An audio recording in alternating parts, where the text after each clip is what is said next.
আরেকটা হাদিস মনে উঠলো, এই জন্য শেষ করতেছি। আল্লাহ রসুল সাল্লাল্লাহু আলাইহি ওয়াসাল্লাম বলছেন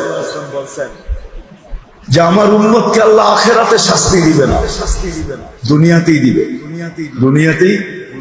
দুনিয়াতেই বলছে দুনিয়াতে কিভাবে দিবে? দুই জিনিস দ্বারা, একটা হলো গণহত্যা দ্বারা, আর একটা হলো ভূমিকম্প দ্বারা।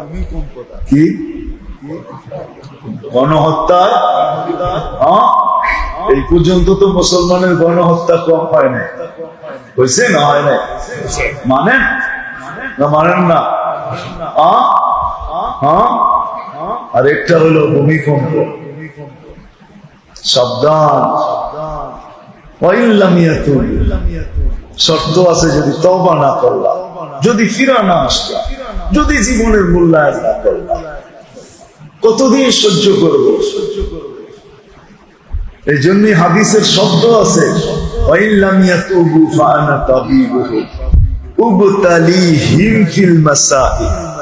আমি ডাক্তার হয়ে যাব, অপারেশন শুরু করব, অপারেশন। আল্লাহকে নারাজ না।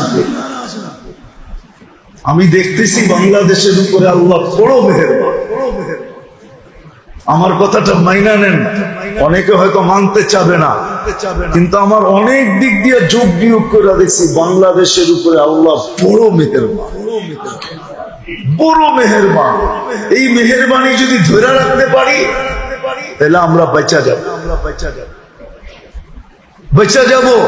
আর যদি ধরে না রাখতে পারি, এই জন্য আমি প্রত্যেক জায়গায় গেলেই বলি যে আলহামদুলিল্লাহ, এই মসজিদে এখনো শুরু হয় নাই, এই মসজিদেও শুরু হওয়ার দরকার। ছোটখাটো একটা হেফজখানার মক্তব শুরু হওয়া দরকার। ছোটখাটো একটা হেফজখানা, বাচ্চাদের, ছোট বাচ্চাদেরকে দিয়া আর একটা মক্তব। এটা ছোট বাচ্চাই থাকে, এখানে বড় বাচ্চা থাকে না, এদেরকে দিয়ে শুরু করা উচিত। এটা বিরাট বড় বরকত, বিরাট বড় জিনিস। রাত্রে 4টার সময় উঠে তো, আর কোরআন যখন পড়তে থাকে তো পুরো এলাকা সুরক্ষার চাদর দিয়া, কুদরত দিয়া দেয়, কুদরত আধ্যাত্মিক সুরক্ষার চাদর দিয়া ঢাকা দেয়। নাইলে আপনি মনে করেন 7.8 ভূমিকম্প বাংলাদেশে হয়েছে, যদি পুরান ঢাকায় বিপর্যয় হইতো, আপনাদের এখানে তো মানুষ এটা ঢুকতে পারে না। উদ্ধার অভিযানের জন্য ফায়ার সার্ভিস কোটি দিয়ে ঢুকতো আমার এলাকা। রাগ হয়ে গেলেন? এক গলি দিয়ে 2 জন ক্রস করতে পারে না পাশাপাশি, ফায়ার সার্ভিস কোত্থেকে ঢুকবে? এই জন্য উচিত এই হেফজখানা গুলা, মক্তব গুলা দিনই কমসে কম আল্লাহকে নারাজ না করা চাই, জিন্দেগিকে সুরক্ষিত করি। নামাজ 5 ওয়াক্ত জামাতে পড়ি, 2 ওয়াক্ত তো কমসে কম জামাতের সাথে পড়েই করি, 3 ওয়াক্ত ফজর, এশা, আসর। বাকিটা কর্মস্থলে পড়েন, কোনো অসুবিধা নেই, কিন্তু 3 জামাত ছেড়েন না, ফজর, আসর, এশা। আল্লাহ রসুল বলছে এশার ফজরে কি আছে, যদি আমার উম্মত জানতো তাহলে হামাগুড়ি দিয়া মসজিদে আসতো। হামাগুড়ি বুঝেন? দিয়া মসজিদে আসতো। ফজর আর আসরে কি রাখা আছে, তো সব কিছু বিসর্জন দিয়ে আমাদের শরীর হইতো, সব ফলায় 3 ওয়াক্ত কমসে কম জামাতে পড়ে, বাকি 2 ওয়াক্ত কর্মস্থলে পড়েন। ফজর, আসর, সময় পেলেই মসজিদে সময় দেন। কোনো কাম নাই, মসজিদে বসে থাকে, আল্লাহ আল্লাহ করে। আল্লাহ আল্লাহ করতে মনে চায় না, ঘুমায় থাকে। বলে মসজিদে ঘুমানো কি জায়েজ? তাহলে আলী রাদিয়াল্লাহু তাআলা আনহুকে জিজ্ঞাসা করেন জায়েজ না না জায়েজ। আমারে জিজ্ঞেস করে লাভ নাই। ওনার একটা নাম আছে আবু তুরাব। কি? আবু মাটির বাবা। ওনার একটা উপাধি আছে, আল্লাহ রসুল দিছে, উনি বাসার থেকে এসে মসজিদে নববীতে ঘুমাইতেছিলেন, আর উনি একটু ছড়ায় বড়ায় ঘুমাইতেন, আর ঘুমাইলে একটু লড়াচড়া বেশি করতেন, আছে না অনেকে ঘুমাইলে, তো উনি লড়াচড়া করতে যে পুরো শরীরে মাটি মেখে গেছে, কারণ ওই সময় তো ফ্লোর পাকা ছিল না। আল্লাহ রসুল এসে দেখতেছে ঘুমাইতেছে, আল্লাহ রসুল সজাগ করতেছে, তুমি আবা তোরা, ও মাটির বাবা, ও মাটির বাবা, ও মাটির বাবা ওঠ। ওই থেকে ওনার নাম আবু তোরা। আপনি হয়তো এটা না জানেন, কিন্তু আমাদের দেশে যেয়া দেখবেন, হসপিটালে যেয়া দেখেন, এই নামটা বড় করে হসপিটালে লেখা আছে আবু তোরা। বিশ্বাস হয় না? এখনো মনে হয় নামায় নাই। মহরম যে যদিও সফর চলে যেতেছে, এখনো লাগানো আছে হসপিটালে আবু তোরাব নামটা। এটা আলী রাদিয়াল্লাহু তাআলা আনহুর উপাধি। উনি মসজিদে ঘুমানো ছিলেন, মসজিদে বসে থাকেন। সময় দেন। এইভাবে জিন্দেগি সুরক্ষিত করব। সমাজের প্রত্যেক ব্যক্তি একটা পরিবেশ তৈরি, একটা পরিবেশ, ওই পরিবেশে শান্তি আসবে। এমন শান্তি আসবে, দুই জিনিস তো দুনিয়াতে চোখে দেখা যাবে। এলাকার দাম বেড়ে যাবে, মানুষ দিতে পাগল হবে, নিতে পাগল হবে। এলাকার দাম বেড়ে যাবে, বিশ্বাস হয় না? এটি আল্লাহ রসুল বলছে, যে তুমি কেরামতির দুনিয়া, আমি দুনিয়ার রাজত্ব নিয়ে আসছি, এলাকার দাম বেড়ে যাবে।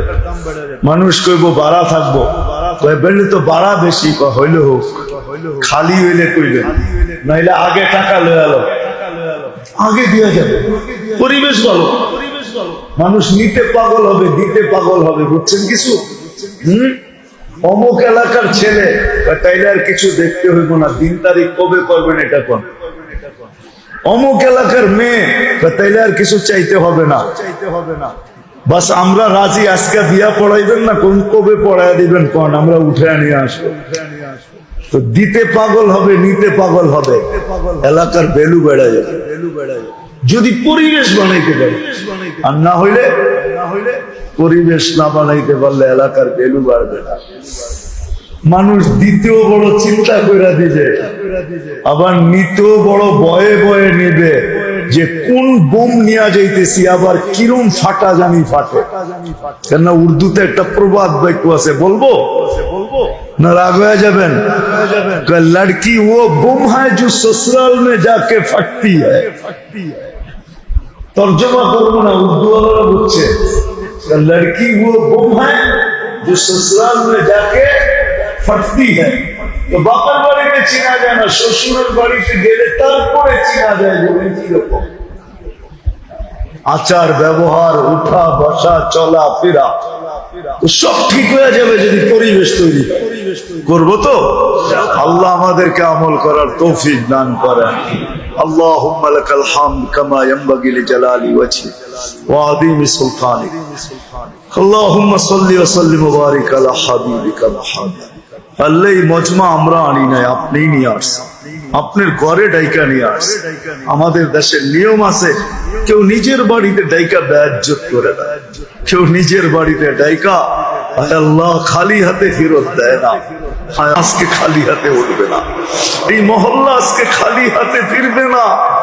আল্লাহ আল্লাহ আল্লাহ, এই আয়োজন আজকে কবুলিয়াত ছাড়া থাকবে না।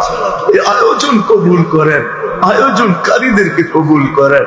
আল্লাহ এই মজমাকে কবুল করেন। আল্লাহ এই মজমার কবুলিয়তকে ছড়ায়া দেন, যে এই মজমা মকবুল মজমা, এই মজমা কবুলিয়তওয়ালা মজমা। যে আসবে ওই হাদিসের মিসদাক হবে, হুম জালিসুল্লাহ ইয়াশকা জুলাসাউহু, হুম জালিসুল্লাহ ইয়াশকা জুলাসাউহু, হুম জালিসুল্লাহ ইয়াশকা জুলাসাউহু। হায় আল্লাহ, হায় আল্লাহ, আপনি আমাদের তরবিয়ত করেন, আমাদের মনকে ফিরায় দেন, দিলকে ফিরায় দেন।